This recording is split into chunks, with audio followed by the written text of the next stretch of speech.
Donc, je vais démarrer. Pourquoi finalement on se retrouve aujourd'hui avec vous?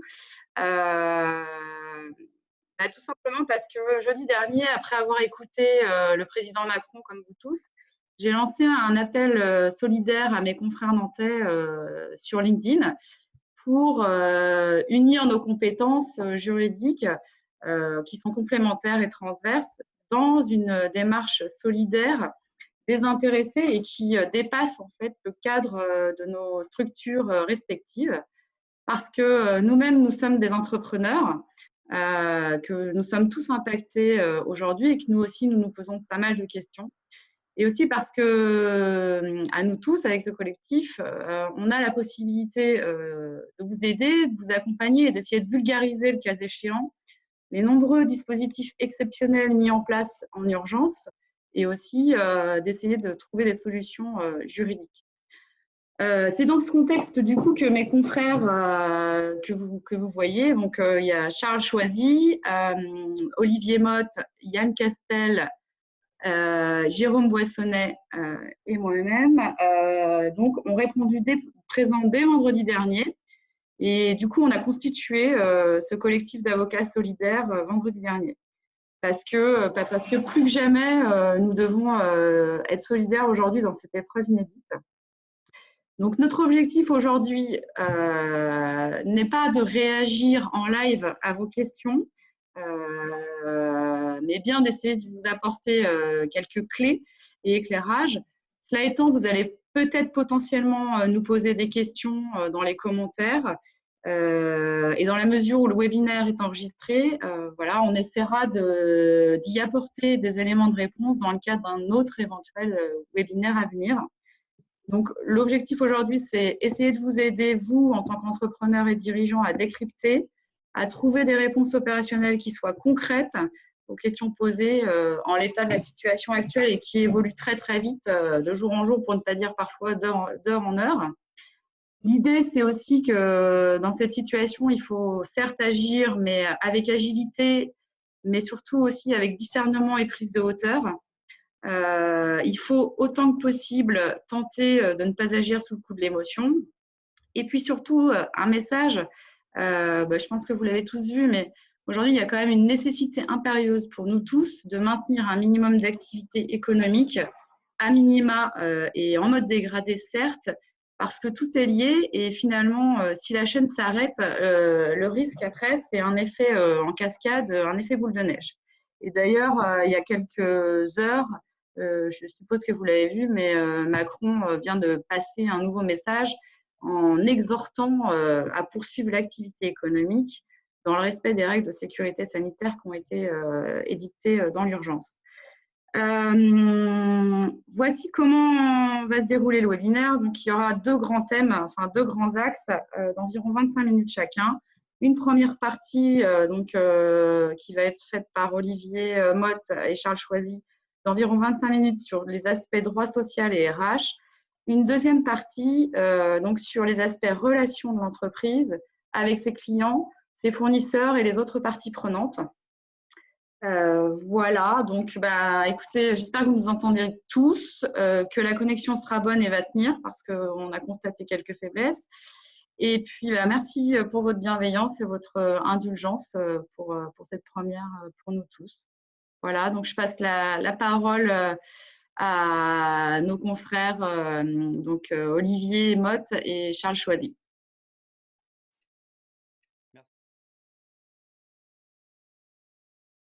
Merci Anne. Donc on va débuter notre webinaire par le volet RH avec Charles Choisy, également avocat en droit social. Nous allons nous intéresser en 25 minutes environ aux différents régimes disponibles pour aménager l'activité des salariés pendant cette période de confinement, tout en évitant certains choses-trappes. On commencera par les conditions d'exercice du télétravail, la question de la pause ou de l'imposition de congés payés ou de jours de repos, de FTT, les flous autour de l'activité partielle, qui est l'ex-chômage partiel, et enfin la volonté de certaines entreprises de rompre les contrats de travail des salariés dans des procédures en cours ou à venir. Alors, les enjeux ne sont pas de paraphraser la littérature déjà trop abondante, mais plutôt de savoir comment s'adapter à cette situation nouvelle et comment limiter Aujourd'hui, les contentieux de demain, une fois que l'empathie est actuelle pour la situation économique des entreprises, aura sans doute disparu. Donc, on regarde du temps imparti pour ce premier webinaire. On ne traitera pas notamment des situations d'arrêt maladie. Ces situations-là ne sont pas à la main de l'entreprise. Elles dépendent de la situation personnelle du salarié, notamment les problèmes de garde d'enfants, les salariés qui font l'objet d'une mesure d'isolement, d'éviction, de maintien à domicile. Ce qu'on peut dire rapidement, c'est qu'il faut qu'un arrêt maladie, il faut juste un arrêt maladie déclaré normalement, mais il n'y a aucune application de délai de carence qui sont habituellement prévus. Voilà. Donc, on entre dans nos sujets. En tout premier lieu, même si plus personne ne découvre ce que c'est, le télétravail accompli par une majorité des salariés du tertiaire pose déjà quelques questions concrètes. Voilà. Donc, je propose à Charles de rappeler très brièvement le dispositif du télétravail et puis on vous fera part de quelques questions et quelques enjeux à ce sujet. Merci Olivier. Alors, en 2 mots, le télétravail, qu'est-ce que c'est? C'est permettre aux salariés, dès lors que l'activité s'y prête, de travailler depuis leur domicile. Donc, c'est donc une simple organisation du travail. Donc, le salarié conserve tous ses droits, mais aussi toutes ses obligations pendant cette période. C'est-à-dire qu'il conserve sa rémunération, ses avantages, et notamment, on peut penser tout de suite au ticket restaurant, par exemple, aux primes. Jusqu'à présent, il y avait 3 modalités distinctes et alternatives pour mettre en place le télétravail. Première chose, c'était l'accord collectif. Ça, c'est les entreprises où il y a des délégués syndicaux.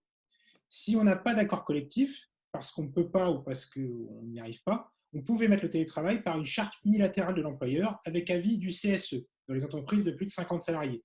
C'est l'ancien comité, c'est le nouveau comité d'entreprise. Et si on n'avait pas de charte, pas d'accord collectif, dans ce cas-là, on avait la possibilité de mettre en place le télétravail avec un accord individuel du salarié sur cette modalité d'organisation. Alors, pour les entreprises qui avaient mis en place le télétravail selon l'une des 3 modalités que je viens de rappeler, elles avaient aussi prévu des conditions particulières pour encadrer le recours au télétravail. C'était souvent une ancienneté minimale, une limitation d'un nombre de jours pendant lequel vous pouvez faire le télétravail dans la semaine, une limitation à un service spécifique, c'est-à-dire un service ou un atelier. Mais certaines entreprises, elles n'avaient aucune charte et aucun accord collectif sur le sujet. Mais compte tenu de l'obligation de confinement, elles ont dû demander du jour au lendemain à leurs salariés de se mettre en télétravail. Et donc, la première question qu'on doit se poser, que toute entreprise doit se poser, c'est j'ai mis le télétravail dans l'urgence, j'avais une charte ou je n'avais pas de charte, comment est-ce que je fais? Alors, sur cette question, il n'y a pas de formalisme particulier d'exiger, c'est quand même souhaité, notamment l'absence de charte ou d'un accord collectif, ce n'est pas extrêmement problématique. On peut très bien organiser de gré à gré l'accord avec le salarié, mais en tout cas, si un accord ou une charte existe, quand bien même on est dans une situation d'urgence aujourd'hui et que le télétravail concerne beaucoup plus de monde que ce que prévoyaient les accords et les chartes, eh bien cet accord ou cette charte doit, à notre sens, être appliqué. Voilà. Donc, surtout s'il y a une généralisation du télétravail par rapport à cette charte, à des postes qui le permettaient, pour les entreprises de plus de 50 salariés, le CSE doit en principe être consulté. Alors, je ne vous vois pas, mais je devine que certains sourient en disant mais comment on fait? On est tous confinés pour consulter un CSE, surtout que ça y est, le télétravail est déjà consommé. Bah, au regard de la situation actuelle, il nous semble que c'est le recours à la visioconférence pour la consultation du CSE qui doit être privilégié. Il y a un projet de loi d'urgence là, qui est en cours d'adoption qui permettrait d'autoriser le gouvernement à prendre des ordonnances sur les modalités d'information et de consultation du CSE, notamment pour faciliter sa consultation dans le contexte actuel. Donc, je pense que ça vaut le coup d'attendre cette modification. Alors, d'autres questions se posent, c'est notamment, est-ce qu'on peut sanctionner un salarié qui refuse le télétravail ou qui ne travaille pas assez, par exemple? Alors déjà, est-ce qu'on peut imposer le télétravail? En temps normal, le salarié ne peut se voir imposer le télétravail, il faut son accord. Maintenant, aujourd'hui, en temps de confinement, si un salarié refuse, la première question qu'il faut se poser, c'est pourquoi il refuse. Il refuse le télétravail, pourquoi? Parce qu'il y a une absence de moyens, il n'a pas de matériel, pas de connexion Internet, ou simplement il considère ou il estime que le poste n'est pas adapté. Dans ce cas-là, ce refus, on peut considérer qu'il est légitime. Et ça va être à l'entreprise de pallier les difficultés techniques identifiées, en lui fournissant un ordinateur par exemple, ou s'il s'agit de difficultés plus structurelles, c'est-à-dire un poste qui est inadapté, dans ce cas-là, il faudra s'orienter vers une autre modalité d'organisation, on en verra quelques-unes tout à l'heure. Maintenant, si le refus ne semble pas lié aux moyens technologiques ou à la nature du poste, le Code du travail prévoit depuis plusieurs années la possibilité d'imposer le télétravail, et notamment le Code du travail dit que c'est en cas de circonstances exceptionnelles, notamment de menaces d'épidémie ou en cas de force majeure, dans l'objectif toujours de continuer l'activité d'entreprise. Et vraiment, avec le coronavirus, on y est. Donc, dans ce cas très particulier, on peut se dire que l'employeur peut imposer unilatéralement aux salariés le télétravail.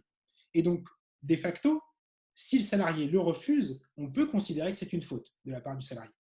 Maintenant, que faire si l'entreprise constate pendant le télétravail que le salarié exerce en mode dégradé, que le travail n'est pas aussi qualitatif ou quantitatif, n'a pas ce qu'on attend de ce salarié? Alors, comme je vous l'ai dit tout à l'heure, le télétravail, c'est une simple organisation du travail. Donc, le salarié il conserve toutes ses obligations, notamment l'obligation de loyauté et l'obligation de fournir le travail demandé, avec comme corollaire le pouvoir disciplinaire de l'employeur qui demeure.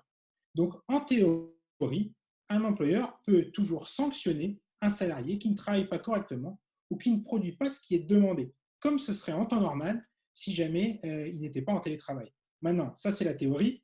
En pratique, il faudra faire montre d'une certaine bienveillance. On est dans une période troublée, notamment avec des difficultés pour les salariés qui sont en télétravail de travailler de manière optimale parce que leurs enfants peuvent être à domicile avec eux, parce qu'ils n'ont pas, peut-être pas, ils ne sont pas formés de manière optimale au télétravail. Donc, toujours attention à la bienveillance et voir au cas par cas si on doit sanctionner.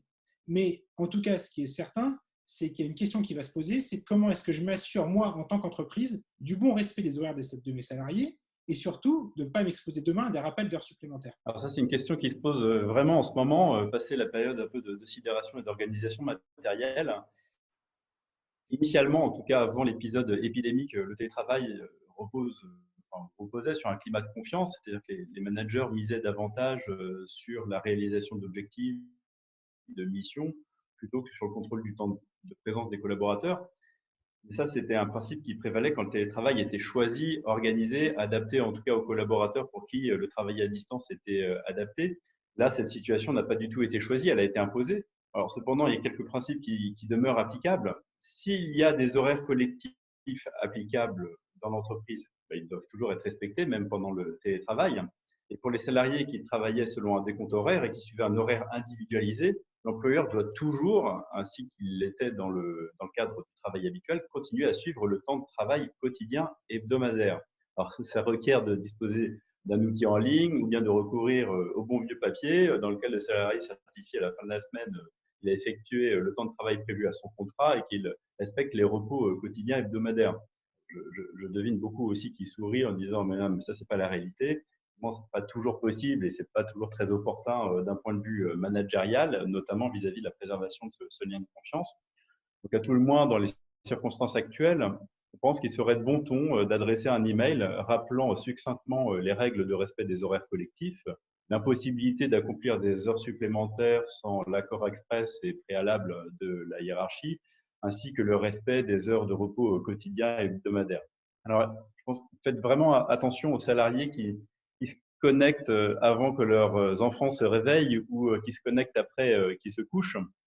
Vous aurez là de fortes amplitudes de travail sans pouvoir systématiquement vérifier l'effectivité ou non de leur travail entre-temps, et ça en termes de preuves d'heures supplémentaires, et sans parler également des risques de requalification du travail en travail de nuit, des risques de travail dissimulé, c'est très mauvais pour l'entreprise. Et c'est une réalité d'un contentieux qui émergera sans doute dans les prochains mois ou dans l'année. Voilà. Quoi qu'il en soit, en tant qu'activité économique le permet, le télétravail, ça reste la meilleure des solutions, autant pour l'entreprise, ça lui permet un maintien de tout ou partie de son activité, et aussi bien aussi pour le salarié, ça lui permet un maintien de son salaire et de ses avantages. Des fois, ce n'est pas tout le temps possible et on commence à deviner que l'issue aussi de certaines situations. Donc, qu'avons-nous comme alternative lorsque le télétravail n'est pas possible?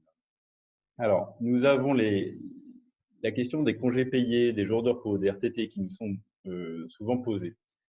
Et la première question, c'est est-ce que je peux mettre mes salariés en congés payés? Alors, le principe, c'est pour les congés payés que l'employeur ne peut les imposer à ses salariés pendant la période actuelle. Donc, en revanche, l'entreprise a la capacité de décaler les dates de congés payés qui ont d'ores et déjà été posées. Et d'ailleurs, le projet de loi dont Olivier parlait tout à l'heure prévoit la capacité pour le gouvernement de prévoir par ordonnance la possibilité pour les entreprises d'imposer ou de modifier unilatéralement les dates de prise d'une partie des congés payés, des RTT ou même des jours qui sont sur le CET pour les entreprises qui sont pourvues d'un compte épargne-temps. Donc, à l'inverse, le corollaire, c'est que si le salarié avait déjà posé des CP pour les prochaines semaines ou mois, il ne peut pas les retirer sans l'accord de l'entreprise. Donc, c'est un peu un jeu de je ne peux pas vous les imposer, mais vous ne pouvez pas non plus les retirer sans mon accord. Pour les RTT, c'est un petit peu différent. Là, ce n'est pas un dispositif qui est légal, en tout cas sur les modalités pratiques. Il faut se référer à l'accord collectif qu'il met en œuvre. Certains RTT, ce qu'on appelle jours de repos ou RTT, sont à la libre disposition de l'employeur. Et donc, il peut les positionner où il veut dans l'entreprise, par l'entreprise, en tout cas en cours de période. Donc, il faut vraiment se référer à l'accord collectif. Mais dans tous les cas, si on peut imposer des RTT, il faudra nécessairement respecter un délai de prévenance. Un délai de prévenance qui doit être suffisant et qui est celui qui est prévu par l'accord collectif en question. Une fois qu'on a épuisé ces RTT et peut-être les congés payés, l'entreprise et que l'entreprise ne peut pas faire de télétravail, qu'est-ce qui lui reste comme autre alternative? L'autre alternative qui lui reste, c'est le recours à l'activité partielle, autrement appelé le chômage partiel. Je vais vous rappeler brièvement ce que c'est que le chômage partiel. Donc, le chômage partiel, c'est assez simplement de devoir permettre aux salariés et aux employeurs, en tout cas, de faire face à des difficultés économiques, les contraignant à réduire temporairement l'activité, diminuer le temps de travail en diminuant le temps de travail de leurs salariés. Donc, ça veut dire que pendant les heures chômées, il y a une suspension du contrat de travail, à la différence de la partie assez simple qu'on a vu tout à l'heure, qui est le télétravail où le salarié continue à travailler. Pendant le travail partiel, l'activité partielle, il y a une suspension du contrat de travail. Donc, l'activité partielle, c'est donc un outil de prévention du licenciement. Pour l'entreprise, je diminue l'activité de mes salariés et en contrepartie, je bénéficie d'une prise en charge de l'État pour éviter d'être en grande difficulté économique. Et aussi, je conserve mes salariés pour pouvoir les remettre au travail demain, l'activité reprendra, sans avoir à repasser par des embauches. Donc, pour faire une demande d'aide au travail partiel, c'est assez simple, sur le principe en tout cas, et quand ça fonctionne. Il suffit de se connecter sur le portail internet activitépartielle.emploi.gouv.fr. Il faut faire une demande par établissement, en principe. Mais là, le projet de décret dont on a pu prendre connaissance avec Olivier nous dit bien que maintenant, pour faciliter les choses, pour les entreprises à établissements multiples, on pourra faire une demande unique pour la totalité des établissements. Et en principe, il faut respecter un certain formalisme. Donc, un formalisme, notamment, c'est un préalable, c'est la mise en place du chômage partiel qui doit être motivé.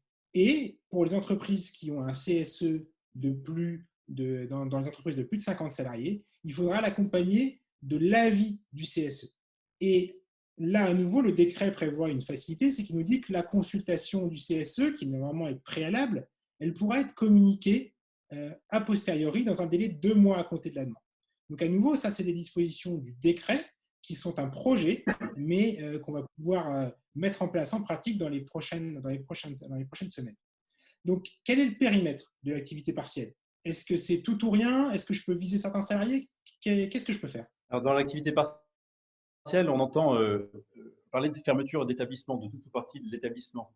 Alors, effectivement, il s'agit de l'arrêt total de l'activité d'un établissement ou d'une partie de l'établissement, mais il s'agit aussi de la fermeture ou de l'arrêt total de l'activité d'une unité de production, mais aussi d'un service, d'un atelier. On peut même aller chercher plus loin une équipe chargée de la réalisation d'un projet. C'est-à-dire qu'on parle à un ensemble en fait, de salariés et pas à des individus. Donc, il va falloir penser un peu organigramme et de se dire comment mon entreprise, comment mon établissement est découpé et quelles sont mes équipes. Alors, il peut y avoir un exemple très simple, c'est de se dire, tiens, j'ai une entreprise en 3 parties, le bureau d'études, la production et la force de vente. Si j'estime qu'en ce moment, je n'ai plus besoin du bureau d'études, mais j'ai juste besoin de produire et de vendre, eh bien, je peux fermer le bureau d'études. Ça, c'est assez simple. Bon, en revanche, je ne peux pas aller chercher des salariés individuellement. J'en prends 3 dans le bureau d'études, 17 dans la prod et 15 dans la force de vente. S'il n'y a pas des sous-ensembles d'unités, d'équipes, projets. Il y a des cas plus complexes. Par exemple, l'équipe commerciale Je décide de me passer de ma force de vente en ce moment, une force de vente itinérante. Quid du directeur commercial, hein? Doit-il suivre le même régime que les autres? Doit-il être traité à part, c'est-à-dire doit-il être sorti du dispositif d'activité partielle? Alors, ça va être une approche au cas par cas. Par exemple, si on est dans une situation de directeur commercial qui est membre du CODIR, oui, on pourrait le sortir du sous-ensemble, ou s'il est en forfait jour, voire cadre dirigeant. Si en revanche on parle d'un responsable des ventes qui n'a pas à rester, on va dire, en veille à travailler dans l'entreprise, eh bien oui, on va lui appliquer, comme aux autres, le régime de l'activité partielle. Il y aura d'autres difficultés aussi pour les salariés qui ont des compétences transverses. On peut penser toujours dans cet exemple du commercial, celui qui a une responsabilité du service après-vente, par exemple, et qui scinde son emploi du temps en deux. Eh bien, dans ce cas-là, il faudra diminuer à due proportion de son temps de travail de commercial son activité. Voilà, donc il y a tout un ensemble de situations à examiner au cas par cas selon les unités, les équipes concernées. Donc pensez organigramme, surtout dans vos demandes, il va falloir les justifier. Alors à propos de demandes, il y a une autre question qui m'intéresse beaucoup, c'est est-ce que je dois choisir mon organisation définie dans mon activité partielle du premier coup, ou est-ce que je peux la faire évoluer progressivement, par exemple par étapes, en fonction de l'évolution, de la baisse de l'activité, vers notamment une fermeture définitive? Alors, à ce stade, à ce jour, il n'y a pas de procédure de révision du chômage partiel qui existe. Dans le cas il faudra faire une deuxième demande.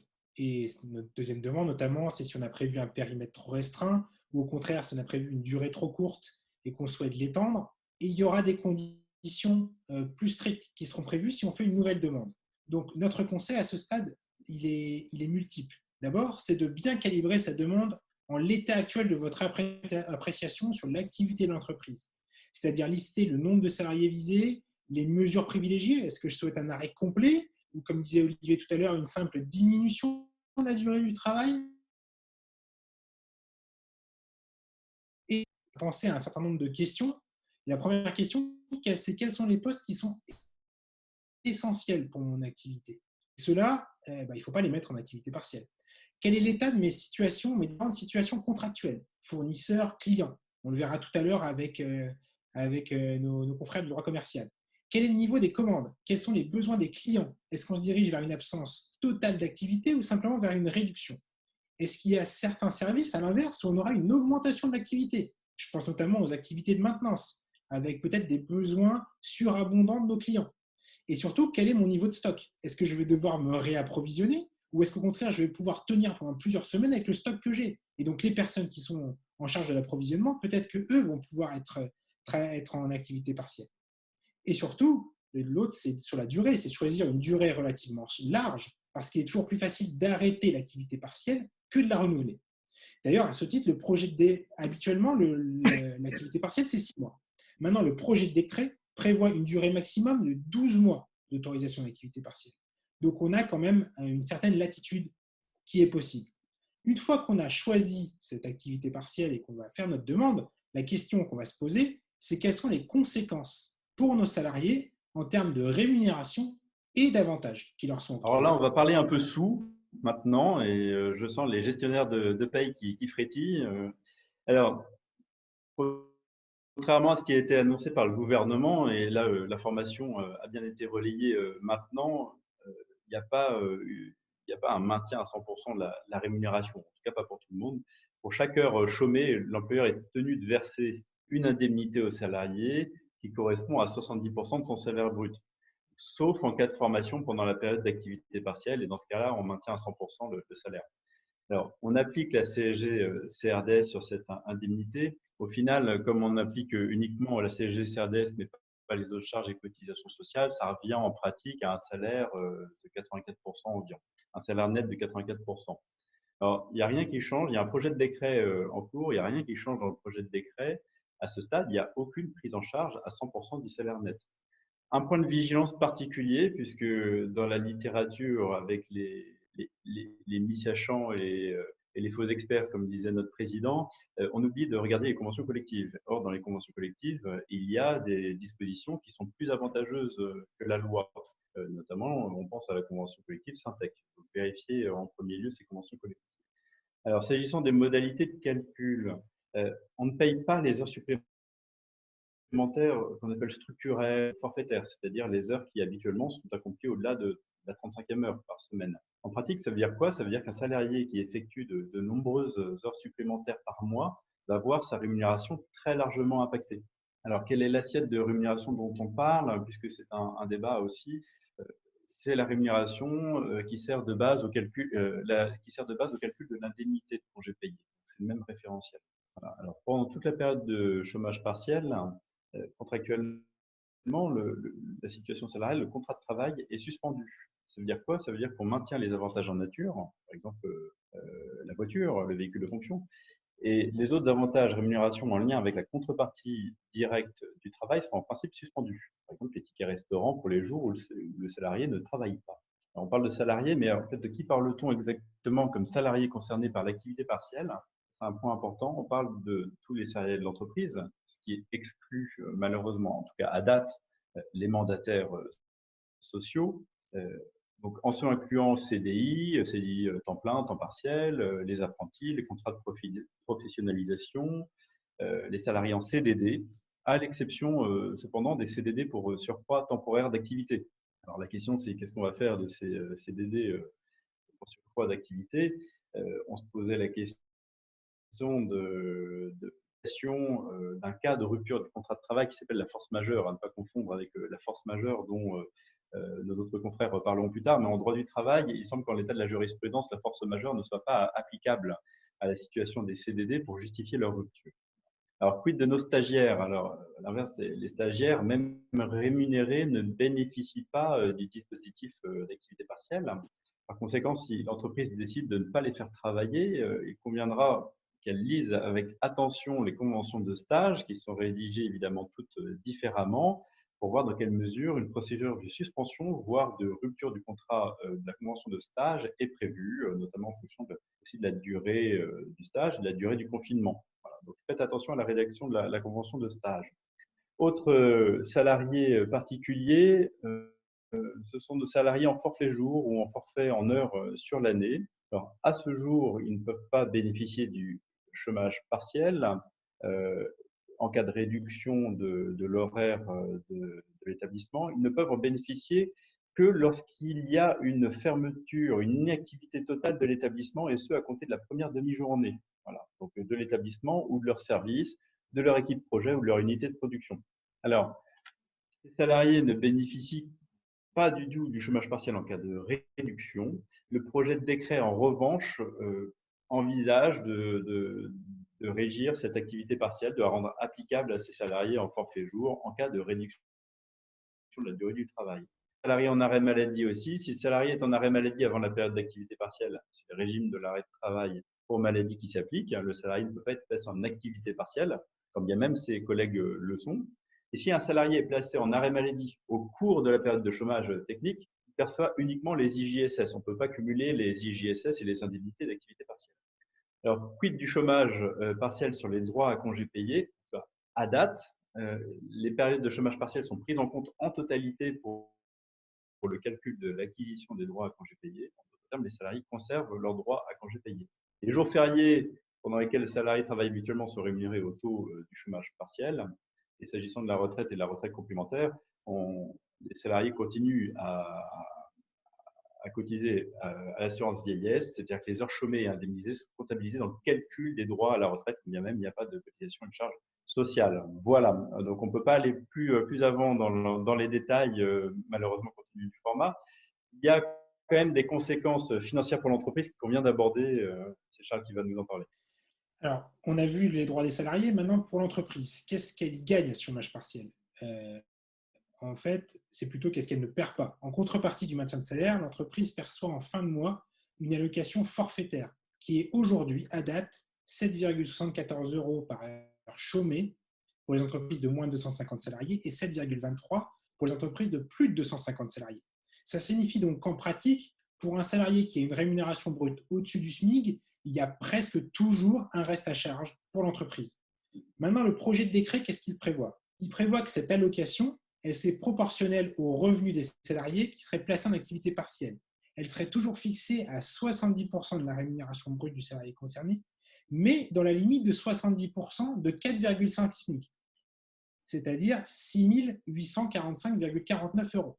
Donc on voit bien qu'il y aura une augmentation de la prise en charge par l'État. Par contre, ce qu'on a vu au début avec Olivier, l'augmentation de la prise en charge salariée, elle ne change pas. Ce qui est important, c'est que l'entreprise elle doit avancer les fonds et donc régler les salaires. Et c'est une fois que les salaires sont réglés que l'État viendra lui verser l'indemnité dans les 30 jours. Donc attention là à bien motiver votre demande de chômage partiel.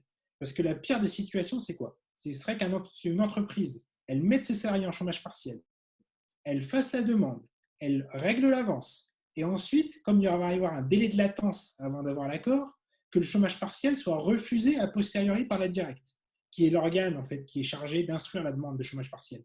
Parce qu'elle n'est pas automatique, elle doit être d'abord instruite par la directe. Et la situation, elle peut sembler théorique, mais il faut se rappeler deux choses. Déjà, d'un, que l'État considère que le chômage partiel va coûter environ 9 milliards d'euros. Donc, qui dit 9 milliards dit aussi que ça va coûter beaucoup d'argent. Et donc, que l'objectif de l'État est aussi d'éviter un arrêt complet d'activité des entreprises. Et on a vu certaines entreprises qui ont déjà été interpellées ces 2 derniers jours par les directs sur le véritable motif de leur recours au chômage partiel, alors qu'elles ne sont pas visées par l'obligation et par le décret de fermer leur entreprise. Donc la motivation, elle doit être extrêmement bien explicitée dans la demande. Elle ne doit pas être limitée à simplement, en tant que chef d'entreprise, j'ai décidé de fermer du fait du coronavirus, donc je demande le chômage partiel. Non, il faut vraiment le justifier par une baisse d'activité, une impossibilité de prendre des mesures crédibles de distanciation entre les salariés, par exemple, ou voilà, toutes ces mesures qui sont les mesures générales d'utilisation du chômage partiel. Alors, est-ce qu'on peut refuser, Olivier, le passage en chômage partiel? Alors, non, alors pour les salariés qu'on appelle ordinaires, on ne peut pas refuser la réduction d'activité ni du coup la réduction de rémunération. Attention, parce qu'on oublie dans cet épisode de parler des salariés protégés. Les salariés protégés, par exemple les représentants du personnel, peuvent refuser d'être placés en activité partielle. Alors, ça veut dire quoi? C'est lorsqu'ils le refusent, donc lorsqu'ils ne jouent pas le jeu collectif, entre guillemets, l'employeur est tenu d'engager une procédure de licenciement spécifique qui conduit à l'obtention de l'autorisation de l'inspection du travail.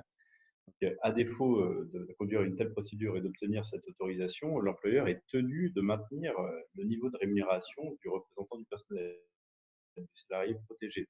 En pratique, il y a plus d'urgence. Il apparaît que beaucoup d'entreprises n'ont pas nécessairement obtenu l'accord de chaque salarié protégé pour la mise en place de l'activité partielle.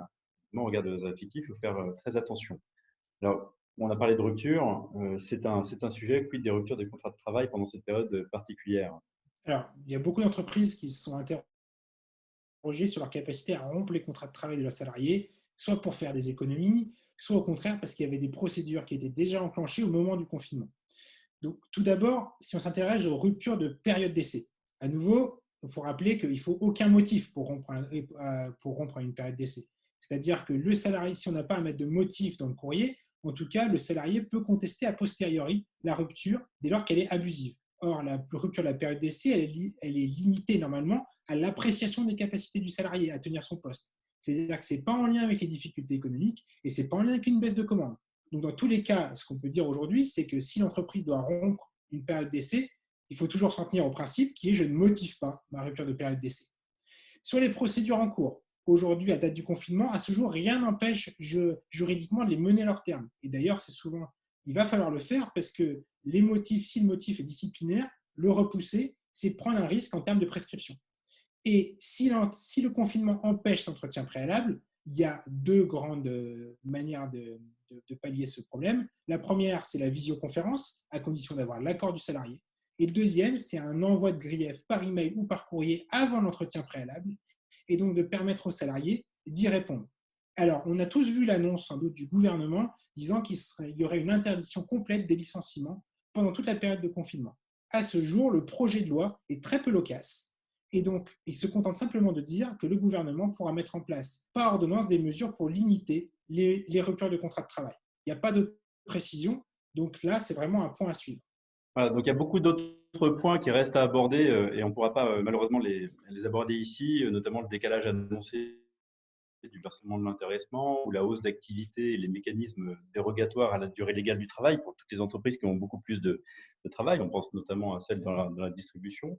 La complexité du calcul aussi du reste à charge, s'agissant du cas du versement de l'allocation pour activité partielle, ou comment traiter concrètement en paye la réduction d'activité pour les forfaits jours en cas d'activité partielle, etc. Donc, ces points, on pourra faire à votre demande pourront faire à votre demande l'objet d'un webinaire complémentaire qui permettra d'avancer aussi sur d'autres sujets à la lumière des lois et des décrets qui auront été sans doute publiés d'ici là. Donc, on vient de voir les relations de l'entreprise avec ses salariés. On vous propose maintenant d'aborder les relations de l'entreprise avec ses clients, ses fournisseurs, ses autres partenaires, toujours dans une perspective d'adopter les bons réflexes. Merci. Merci Olivier, merci Charles pour cette première partie sur donc les relations de l'entreprise et de l'employeur avec ses salariés. Donc quelque chose de tourné vers les relations internes de l'entreprise. Maintenant, on va voir plutôt les relations externes de l'entreprise avec ses partenaires, ses clients.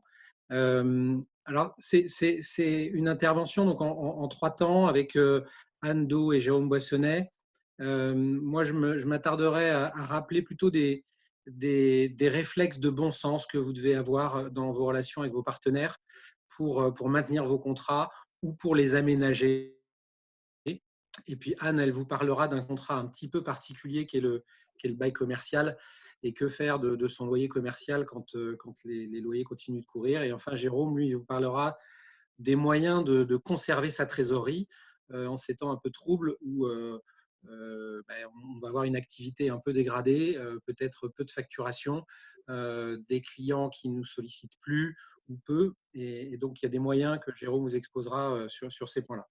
Donc, en ce qui concerne les réflexes de bon sens à avoir, un des premiers réflexes et un des premiers conseils qu'on pourrait vous donner dans vos relations avec les parties prenantes de l'entreprise, c'est d'écrire à vos partenaires, d'écrire à vos fournisseurs, d'écrire à vos clients pour garder des traces. En tant qu'avocat, on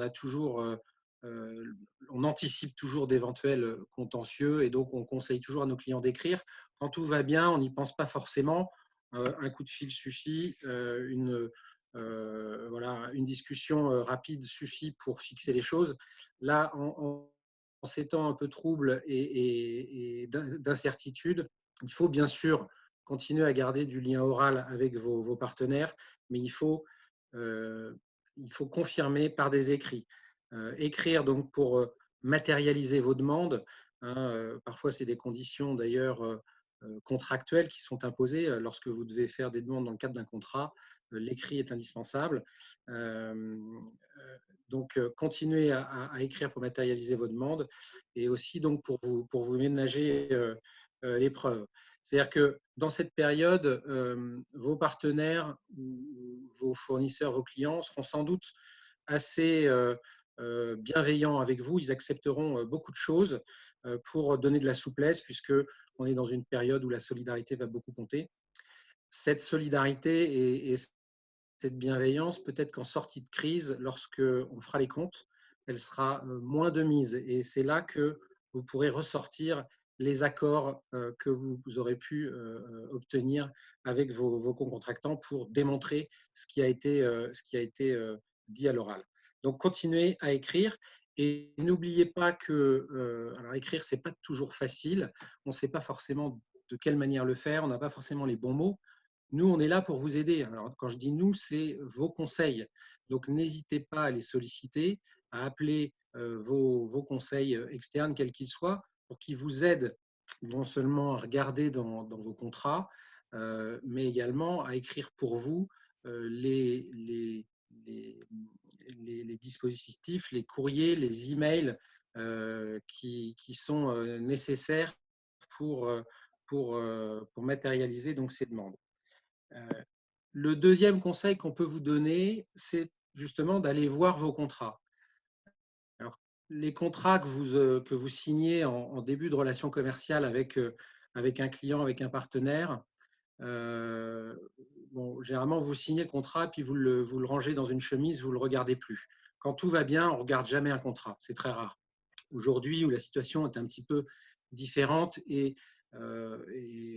voilà, on n'est plus en temps de paix, on est en temps de guerre, nous dit notre président. Donc, il faut ressortir vos contrats, il faut aller voir les clauses qui ont été insérées dans vos contrats par vos juristes pour voir ce qu'il est prévu justement dans les situations particulières qui surviennent aujourd'hui dans le cadre de vos relations contractuelles. Donc, allez voir ces clauses. Généralement, la plupart des difficultés sont prévues dans les contrats. Donc, allez voir ces contrats. Généralement, c'est plutôt en deuxième partie de contrat. Donc, vous pouvez avoir des clauses que vous allez pouvoir mettre en avant pour, par exemple, suspendre une obligation de paiement ou suspendre ou aménager une obligation d'approvisionnement ou pour diminuer, reporter des échéances contractuelles. Par exemple, si on prend le cas du prêt bancaire, qu'il soit immobilier ou autre, vous avez dans la quasi-totalité de vos prêts bancaires des clauses dites de modulation et report des échéances qui vous permettent assez facilement, alors en prévenant là encore par écrit votre conseiller bancaire, votre interlocuteur bancaire, de diminuer le montant d'une échéance, voire même de reporter les échéances de remboursement à l'issue de votre prêt. Donc, ce sont des éléments assez simples à mettre en œuvre qui vont vous permettre d'avoir un peu de souplesse, puisque c'est ce qu'on cherche à avoir dans ces relations avec ses partenaires, c'est de la souplesse. Donc, n'hésitez pas à sortir de leur chemise vos contrats pour aller les lire, ou faites-les lire, encore une fois, à votre conseil habituel. Un dernier point qu'il est important d'aborder, c'est l'hypothèse où vous ne pouvez plus exécuter vos contrats. Vous n'êtes plus dans la possibilité d'exécuter correctement votre contrat. Qu'est-ce que vous devez faire? Le premier réflexe de bon sens, encore une fois, c'est de trouver une solution par le dialogue avec vos co-contractants. Appelez vos co-contractants, écrivez-leur, essayez de trouver des solutions ensemble et ne faites pas la politique de l'autruche en arrêtant de payer vos échéances ou en arrêtant de rendre les prestations quand vous ne pouvez plus les rendre.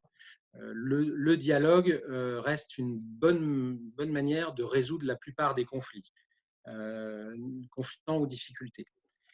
S'il n'y a pas de solution amiable possible avec vos co-contractants, quelle est la solution? Alors, on a plusieurs dispositifs qui peuvent être activés ou justifications qui peuvent être mises en avant pour justifier une inexécution contractuelle ou un aménagement des exécutions contractuelles. Alors, la première théorie juridique qu'on peut mettre en avant, Olivier en a parlé tout à l'heure, c'est la force majeure, qui est en effet différente de celle de la force majeure en droit du travail, qui est un petit peu la tarte à la crème en ce moment. On met en avant la force majeure à tout bout de champ.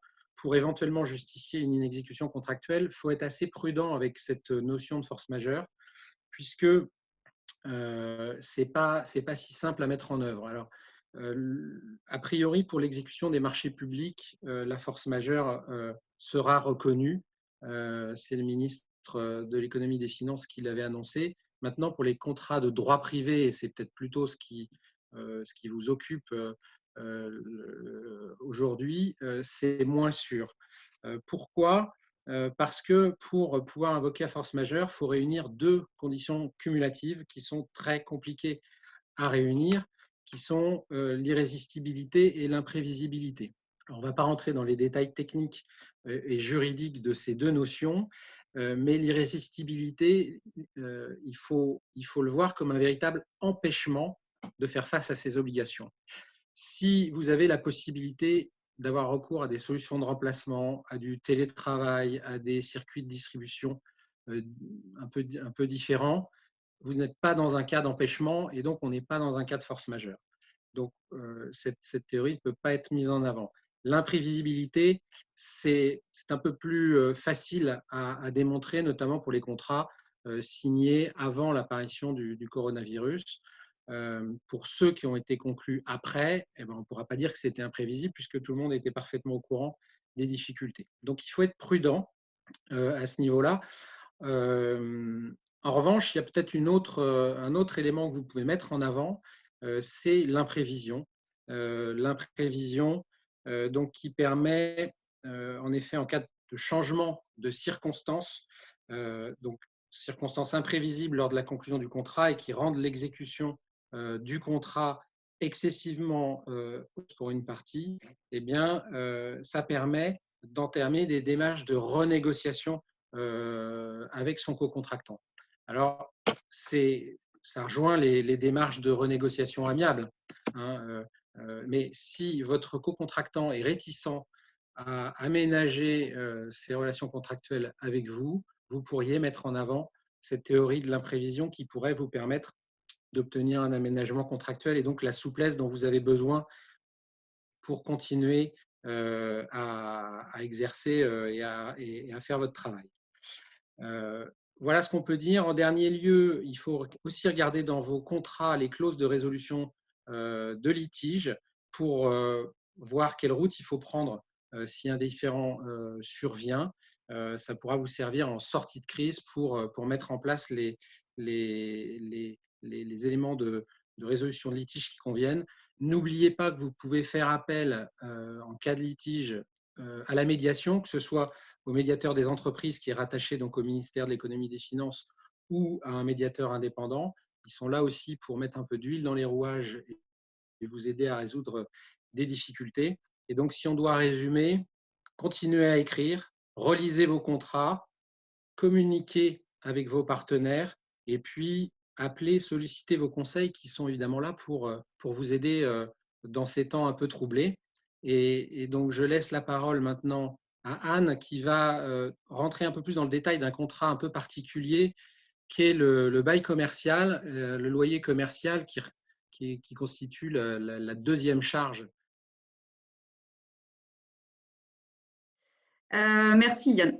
Donc effectivement, le bail commercial, dans la grande majorité des cas, c'est le deuxième poste de charge d'une entreprise après la masse salariale. Mais parfois, il peut arriver même que ce soit le premier poste de charge.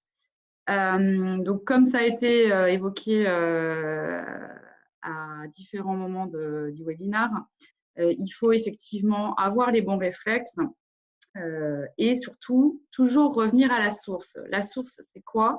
La source, c'est les documents écrits et contractuels que vous avez. Et donc, moi, dans le cas particulier, je vais plutôt aborder le bail.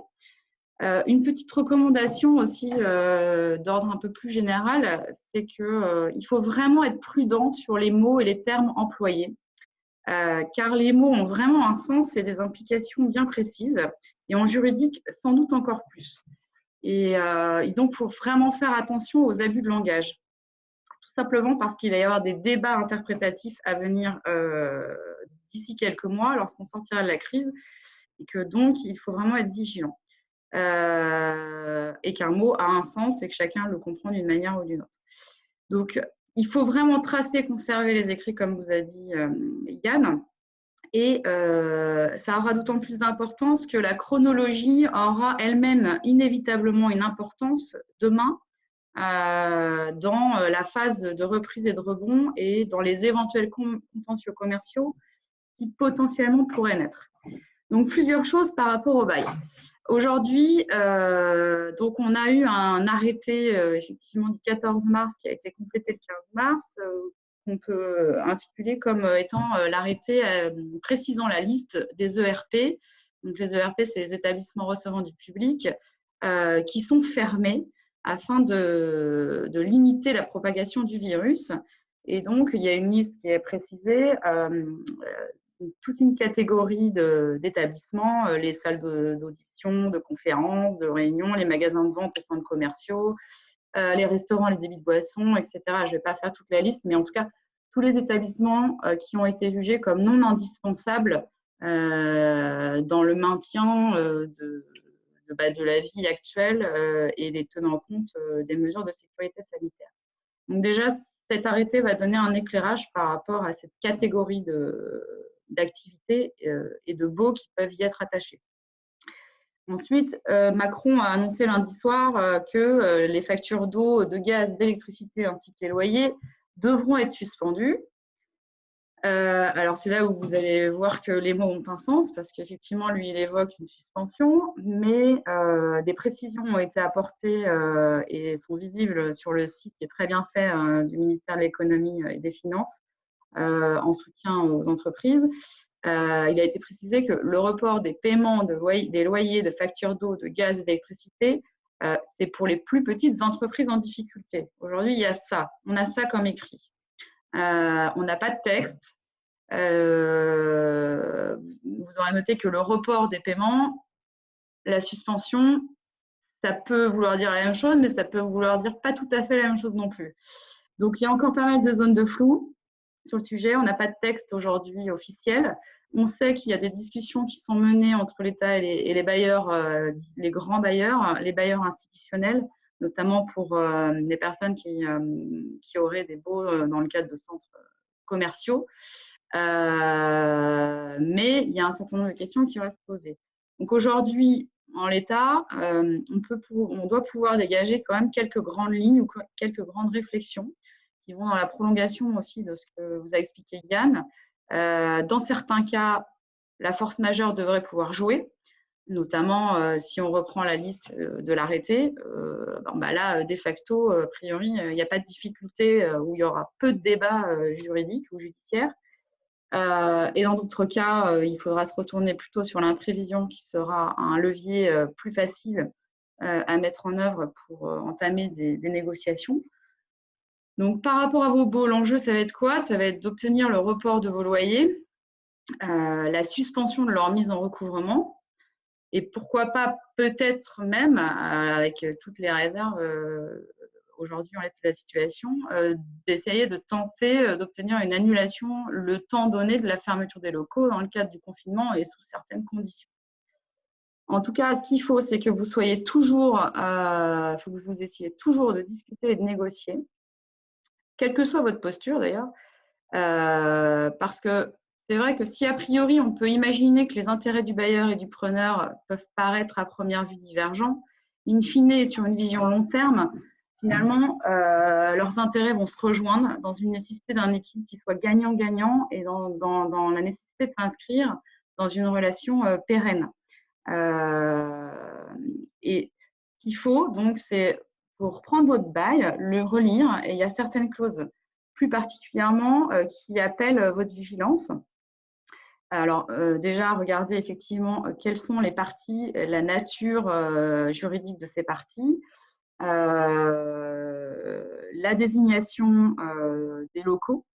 Est-ce que ce sont des locaux qui sont amenés à recevoir du public ou est-ce que finalement, en dépit de la situation de confinement actuelle et les impacts liés à l'organisation aujourd'hui du travail, est-ce que vous pouvez quand même être dans vos locaux par contrainte ou par nécessité? Il faut regarder aussi, parce que parfois dans certains baux, il peut y avoir la force majeure peut être évoquée, mais pas toujours. Il faut relire votre clause résolutoire, être attentif aussi à la clause sur l'élection de domicile, puisqu'à un moment donné, il va falloir écrire à votre bailleur ou à votre preneur. Et donc, ne pas se tromper aussi à où on écrit. Alors, pour autant qu'on puisse écrire aujourd'hui, compte tenu de la situation actuelle, évidemment, on ne va pas pouvoir aller poster un courrier recommandé. En revanche, la lettre LRAR électronique se tient. Ça doit être encore possible. Sinon, écrire par mail en prenant bien soin de demander un accusé de réception et un accusé de lecture du mail. Donc, après, ce qu'il faut, c'est contacter effectivement son bailleur, alors si possible dans un premier temps téléphoniquement, mais derrière, se ménager une preuve en conservant un écrit. Et dans la mesure du possible, selon les cas, peut-être essayer de négocier la signature d'un avenant à son bail avec des aménagements et les aménagements qui seront convenus.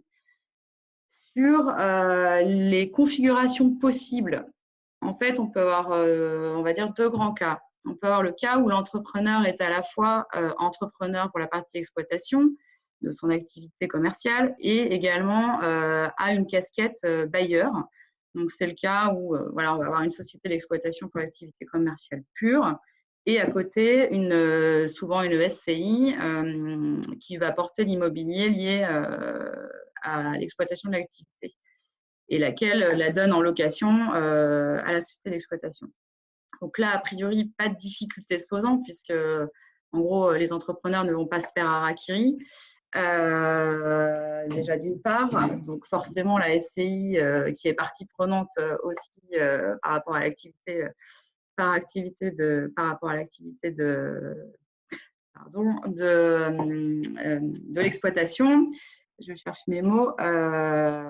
Du coup, bon, voilà, il va pouvoir accepter une suspension ou un report du règlement des loyers in fine, sachant que en plus de ça va être développé tout à l'heure aussi un peu par Jérôme. Mais aujourd'hui, il y a un soutien important des banques en faveur donc, des entreprises et qui acceptent un certain nombre de reports des échéances des prêts bancaires. Et puis, Yann l'a également un petit peu développé tout à l'heure. Un deuxième cas de figure, et c'est là où peut-être il y aura plus de difficultés, c'est le cas où l'entrepreneur qui est preneur à bail est distinct du bailleur. Là, dans ce cadre-là, deux sous-possibilités. On est face à un bailleur institutionnel, donc un grand bailleur. Là, on sait aujourd'hui qu'il y a des discussions qui sont en cours et que l'État fait pression pour le report des échéances de loyer. Ça devrait aboutir.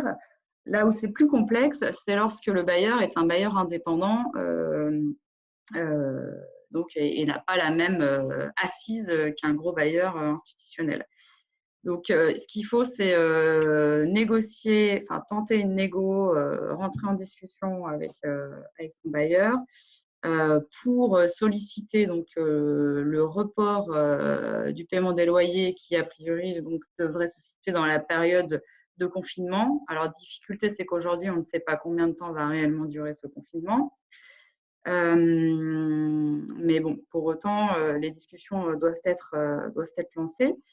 Et voire même si un report de loyer n'est pas envisageable ou n'est peut-être pas stratégique à un moment donné, parce qu'il va falloir penser un peu plus long terme aussi, et il va falloir penser à l'après.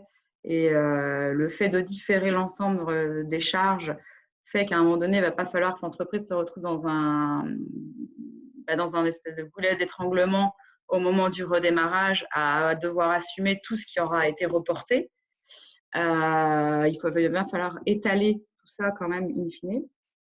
Donc l'idée, ça peut être aussi d'essayer de négocier, pourquoi pas, une baisse temporaire du loyer avec son bailleur, avec une remise à niveau ultérieure lorsqu'il y aura une sortie de crise. Enfin, ce qu'il faut savoir, c'est qu'on reste dans un contrat, que comme tout contrat, tout peut se négocier et s'entendre, qu'aujourd'hui, effectivement, on est quand même dans une phase où la solidarité doit être forte et où les choses doivent être faites dans un bon sens et dans une intelligence collective. Donc, les efforts, à un moment donné, qui vont être peut-être consentis par des bailleurs maintenant, ont un enjeu aussi pour eux demain dans la pérennité de leur relation avec leurs preneurs. Et puis, je voulais rajouter quelque chose et ça vient de m'échapper. Donc, c'est le direct. Donc, voilà, ne pas hésiter à les contacter, à négocier pour pouvoir maintenir à flot et en tout cas essayer de limiter les effets de bord liés à cette crise qui nous touche tous.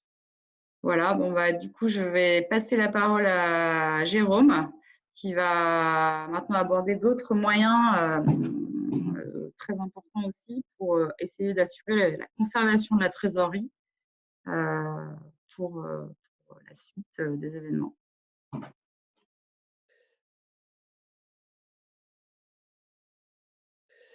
Merci Anne. Alors j'ai effectivement la lourde tâche de conclure ce webinaire avec un temps de parole limité parce que les interventions précédentes de mes confrères ont été brillantes, avec un sujet qui est un peu celui du nerf de la guerre, qui est celui de la conservation de la trésorerie. partant du principe que nos entreprises vont dans les semaines et mois qui viennent avoir une activité réduite et vont voir leurs clients sans doute tenter de limiter les paiements qu'ils doivent vous faire. Alors on l'a bien compris, ce que le gouvernement veut absolument éviter. Il veut éviter que le circuit commercial manque, voire soit totalement privé de tout carburant. Et donc, vous avez vu passer depuis quelques jours un certain nombre de dispositifs qui visent à permettre aux entreprises de maintenir, de conserver, voire d'obtenir des modes de trésorerie complémentaires. Et pour avoir commencé à travailler avec certains clients sur la mise en place de ces dispositifs, je pense on risque d'avoir un décalage entre les effets d'annonce qui sont faits par le président de la République, le Premier ministre ou les différents ministres concernés, et la réalité dont ces dispositifs vont pouvoir être mis en œuvre. Alors, je vais passer très rapidement parce que c'est amplement détaillé, c'est parfaitement mis en œuvre, notamment par les experts comptables, sur les dispositifs de décalage des charges fiscales et sociales. Là encore, vous avez beaucoup de documentation sur le sujet. Simplement, quelques principes qui me paraissent importants de vous rappeler. Sur les charges sociales, vous rappelez que le report porte bien à la fois sur la part salariale et sur la part patronale. S'agissant des charges fiscales que sont en l'état, ça pourrait évoluer, mais en l'état, exclus de tout report la TVA et le prélèvement à la source de l'impôt des salariés, et que l'on parle de charges fiscales ou de charges sociales, ces reports ne dispensent pas de l'obligation de procéder aux déclarations. Ça, c'est important. Il faut de toute façon formaliser les déclarations pour ensuite solliciter le report. Et puis, sur ce premier point, dernière chose, et c'est une anticipation vers la sortie de crise, il ne faut pas perdre de vue que ce sont des mécanismes de report. Je crois qu'il ne faut pas croire au coup d'éponge magique qui, de manière générale, viendrait effacer ces échéances reportées, même si un certain nombre de pétitions commencent à circuler. Ce sont des reports, et donc ce sont des sommes qu'il faudra, en tout état de cause, envisager de rembourser selon des modalités qui aujourd'hui, par définition, ne sont pas connues, mais qu'il faudra envisager de négocier avec les différents organismes. Le deuxième levier que nos entreprises peuvent être tentées d'utiliser, c'est le report des échéances fournisseurs. Alors, je vous le disais en préambule, c'est ce que veut éviter le gouvernement. On veut éviter de rentrer dans ce cercle vicieux où plus personne ne paierait plus personne. Et je crois que c'est un peu aussi l'état d'esprit du collectif qu'on a mis en place, qui repose sur une valeur de solidarité et qui consiste à vous dire que celui dont vous allez peut-être priver de paiement, c'est-à-dire votre client habituel, c'est celui avec lequel vous allez devoir redémarrer. Et donc, il est évident que pour pouvoir envisager ce redémarrage de l'activité, eh bien, il faut tenter de préserver ses fournisseurs, de préserver ses partenaires, même si sur certains contrats, de manière peut-être un peu plus facile, des coupes peuvent être envisagées. On vous a parlé du bail, on pourrait parler de contrats un peu plus institutionnalisés comme les contrats de franchise, on pourrait parler éventuellement d'un crédit vendeur dans le cadre d'une acquisition qui aurait été récente. Mais dans l'idée, et c'est l'esprit véhiculé par le gouvernement, il s'agit d'éviter que les économies de charges qui puissent être envisagées par les entreprises se fassent au détriment de leurs fournisseurs. Et c'est pourquoi le gouvernement a mis en place et a mis en avant un certain nombre de dispositifs qui relèvent de l'intervention du secteur bancaire. Et c'est surtout là-dessus que je veux me concentrer, parce qu'on a des effets d'annonce qui tendraient à laisser penser que les recours à ces partenaires bancaires, avec l'appui annoncé de la BPI, permettraient de trouver dans des délais extrêmement courts, puisqu'on vous parle de délais de 5 jours, des solutions de manière quasi inconditionnelle. Alors, s'agissant des délais annoncés, je pense qu'on peut quand même se poser un certain nombre de questions sur des demandes qui pourraient être formalisées auprès des banques. Je pense qu'il faut se faire assez peu d'illusions au regard du nombre de demandes qui risquent d'affluer auprès des différents organismes bancaires, des contraintes humaines qui vont nécessairement peser sur ces organismes qui, comme nos entreprises, vont trouver leur activité réduite à raison de l'immobilisation de leurs salariés. Et donc, je crois qu'il faut se préparer à des délais de réponse qui soient beaucoup plus longs que ceux qui soient annoncés. Un premier point, à mon sens, à retenir dans la mobilisation de ce secteur bancaire, c'est que votre interlocuteur, c'est votre conseiller bancaire. Donc, la première chose à faire, si vous ne l'avez déjà fait, c'est immédiatement de prendre contact avec votre conseiller bancaire, puisque c'est lui qui sera votre point d'entrée vers les dispositifs mis en place par le gouvernement. La BPI, elle l'a dit, alors, intervient surtout en soutien de ces établissements bancaires, en portant sa garantie à 90% sur les engagements qui seront obtenus de l'établissement bancaire dans des conditions qui mériteront d'être précisées. Elle peut, à la marge, notamment avec l'appui de la région, puisqu'un certain nombre de dispositifs de prêt ont été mis en place, intervenir pour prêter directement.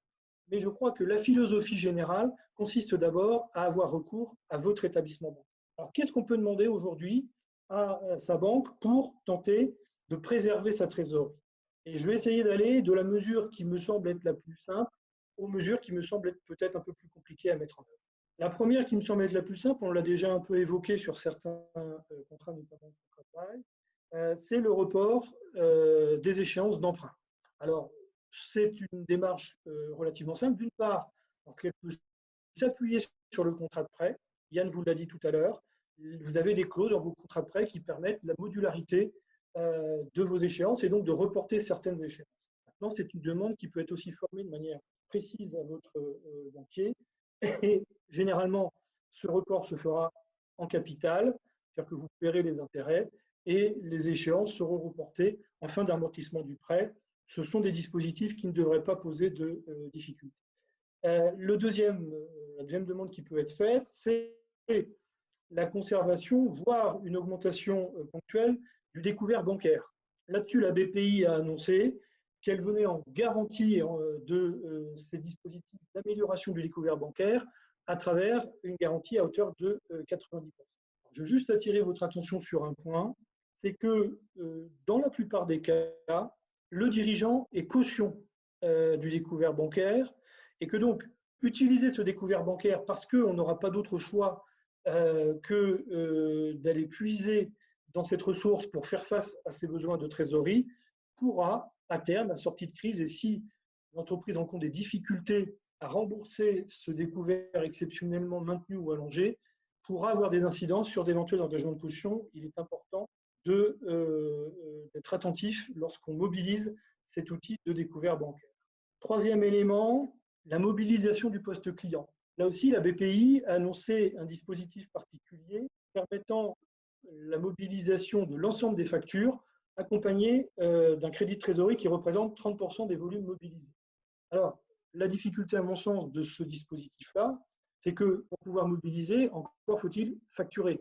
Et la difficulté qui va se poser à nos entreprises dans les semaines et mois qui viennent, c'est précisément de facturer. Donc, hormis certaines situations, et à des conditions qu'il faudra quand même se faire préciser, je pense que cet outil de mobilisation risque d'être quelque peu atténué par le fait que nos facturations, vos émissions de factures, vont être relativement réduites dans les semaines et mois qui viennent. Le point principal, c'est l'octroi de prêts de trésorerie à moyen terme. On nous indique des prêts de trésorerie sur 3 à 7 ans et qui, là aussi, seraient garantis de manière beaucoup plus forte. Là encore, la BPI annonce sa capacité à garantir des prêts de trésorerie accordés par les établissements bancaires à hauteur de 90%, limitant donc le risque de la banque à 10%. Alors là aussi, les effets d'annonce pourraient laisser penser que tout ça est inconditionnel. Ce n'est pas le cas. D'abord parce que le dispositif BPI pose des critères d'éligibilité du dossier. Et notamment, la BPI l'intervention de la BPI est refusée aux entreprises en difficulté au sens de la réglementation européenne. Alors ça veut dire quoi? Ça veut dire que sont exclus d'emblée de ce dispositif BPI et donc de cette faculté d'avoir cette garantie de la BPI les entreprises qui sont en procédure collective, sauvegarde, redressement, liquidation judiciaire. Ces entreprises ne pourront pas bénéficier alors que ce sont sans doute les plus fragiles et celles qui auraient peut-être le plus besoin d'une telle intervention, ne peuvent pas bénéficier de ce dispositif, tandis que les entreprises qui sont en procédure amiable, mandat ad hoc ou conciliation, devraient pouvoir, a priori c'est la ligne qui est défendue aujourd'hui, devraient pouvoir bénéficier de ces dispositifs. Mais au-delà de cette exclusion de principe, l'entreprise en difficulté au sens de la réglementation européenne, c'est une entreprise qui, au cours du dernier exercice, à raison de pertes accumulées, a perdu plus de 50% de son capital social ou de ses fonds propres. Ça veut dire qu'une entreprise qui, à date, aujourd'hui, solliciterait un prêt bancaire en voulant mobiliser le dispositif de garantie de la BPI ne pourrait pas le faire si elle a perdu plus de 50% de son capital social ou de ses fonds propres. Je pense que ça peut concerner un certain nombre d'entreprises qui aujourd'hui se trouvent en difficulté.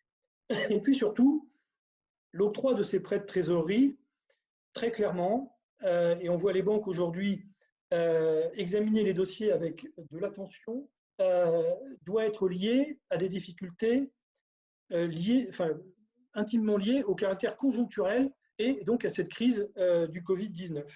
En d'autres termes, la demande de prêt que vous allez pouvoir formuler à votre banquier, eh bien, vous allez devoir la documenter. Vous allez devoir justifier que le besoin de trésorerie que vous voulez couvrir à travers cette demande de prêt, eh bien, il est lié à l'impact sur votre activité et sur votre trésorerie de la crise Covid-19.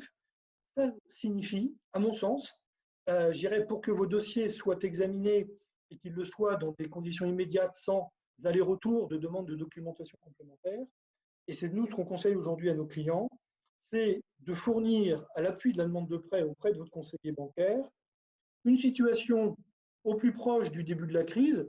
Par exemple, vous faites une situation au 29 février 2020 pour établir quel est l'état financier, en trésorerie et comptable de votre entreprise, un prévisionnel de ce qu'aurait dû être votre activité sur les mois qui suivent, sur la base d'une activité normale non impactée par les événements liés aux mesures gouvernementales pour la protection de la population, et un prévisionnel dégradé à raison des impacts de la crise Covid sur votre activité, ce qui doit vous conduire à déterminer un besoin de financement.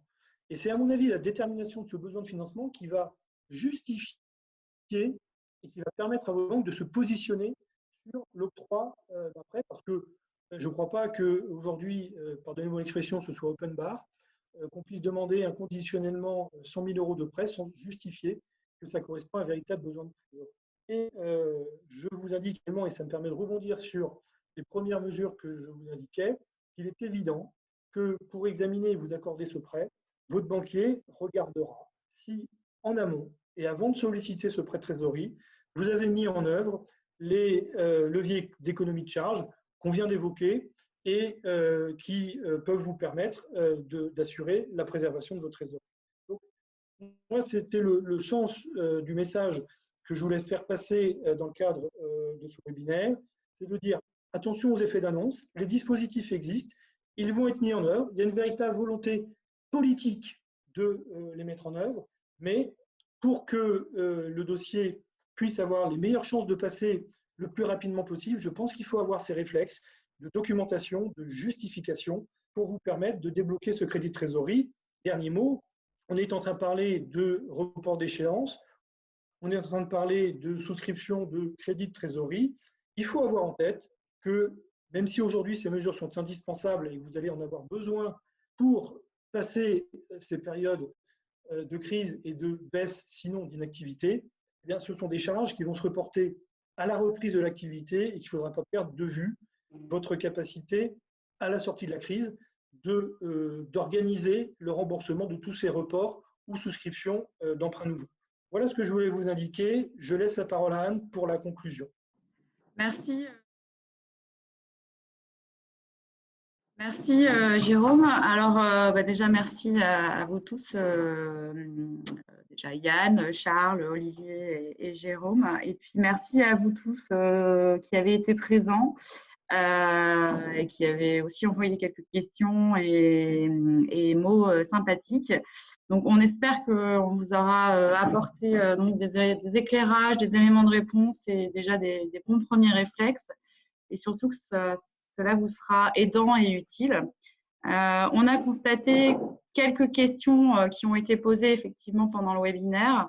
Donc, on va essayer de les regarder, de tenter d'y apporter des éléments de réponse et de voir comment on peut vous communiquer ça ou si ça fait l'objet d'un éventuel prochain webinaire, pourquoi pas la semaine prochaine. Qui sait, peut-être qu'on est en train de lancer quelque chose, un rituel qui pourrait s'instaurer, pourquoi pas le temps de la crise. Il faut qu'on en discute. Restons solidaires, unis, chez nous et en activité. Et puis surtout, prenez soin de vous et de vos proches. Et promis, quand tout ça sera derrière nous, on vous proposera de faire un webinaire en réel à la terrasse d'un café pour ceux qui seront là et qui le souhaiteront. À bientôt, bonne fin de journée. Merci.